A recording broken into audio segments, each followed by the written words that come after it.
Hi guys, just a little video for my overnight focaccia. This is a super simple recipe, hope you enjoy it.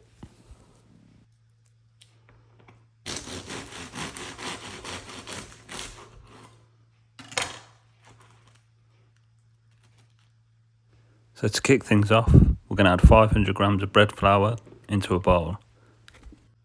Then chuck in 3 grams of dried yeast, 30 grams of starter and 400 millilitres of warm water.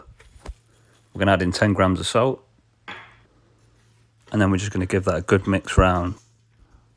This is called a Danish dough whisk, but you can just use any spoon or spatula that you have knocking about.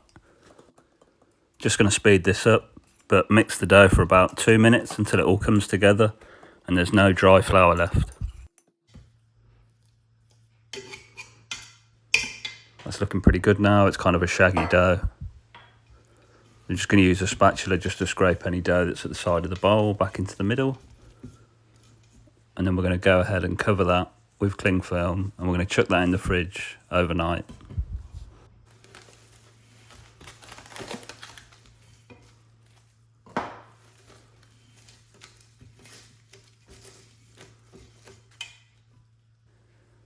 So this is the next day now, this is about 16 hours it's been in the fridge cold fermenting. I'll just give you a quick look at the dough, you can kind of see the bubbles and there's loads of activity, it's at least doubled in size. You can actually leave it for about 2 to 3 days if you wanted to, if time allowed. I'm just going to wet my hand so the dough doesn't stick and I'm just going to go ahead and degas the dough. I'm just going to pinch at the side and bring it all into the middle.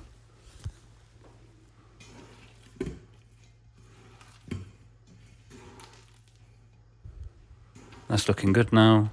So I'm just going to wet a dough scraper and I'm just going to kind of roughly cut this into 2 pieces. Just in the bottom of the bowl there. And then these are my 2 trays.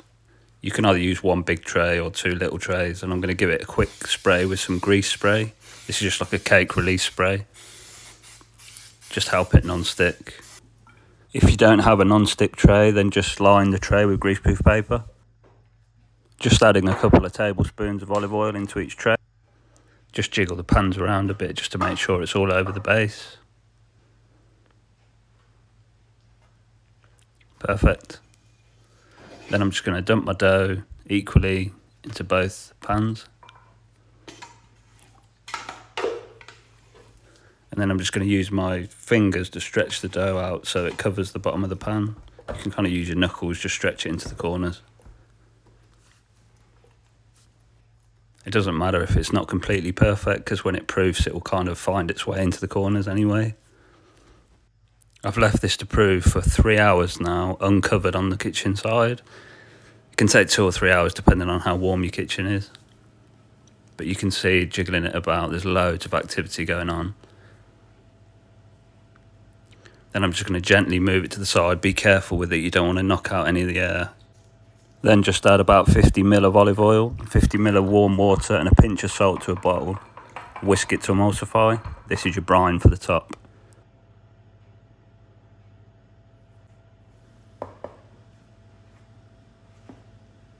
So just picking over some fresh rosemary now. You can use any toppings that you like, cheese, sun-dried tomatoes, etc. Choice is yours really.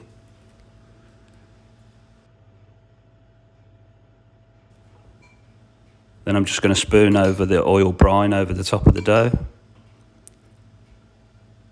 Just kind of evenly split it between the two.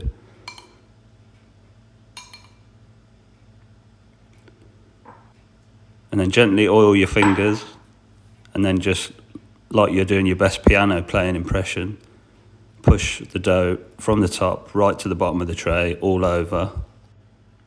You might see some little air bubbles coming out the top of the dough, but that's a really good sign.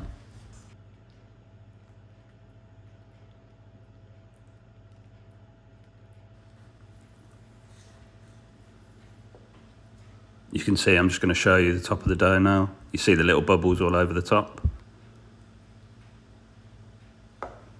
And finally, I'm just going to sprinkle this with some more sea salt, just a little bit. And then this is going to go into the oven, which has been preheated at 220 degrees C fan. I'm going to bake that for around 15 to 20 minutes.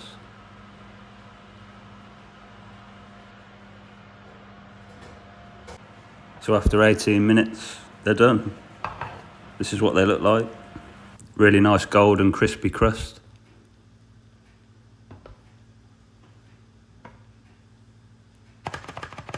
And you see, it's not stuck to the pan at all. And then I'm just going to remove these from the tray and let them cool on a cooling rack. If there's any oil left in the bottom of the tray, you can just pour that over the top.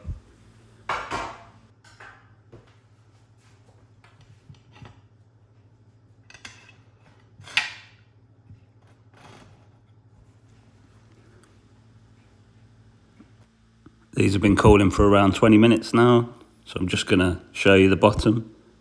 As you can see, all the bubbles in the bottom.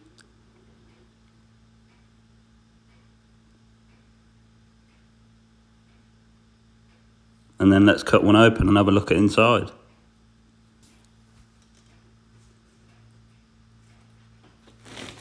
Super crispy.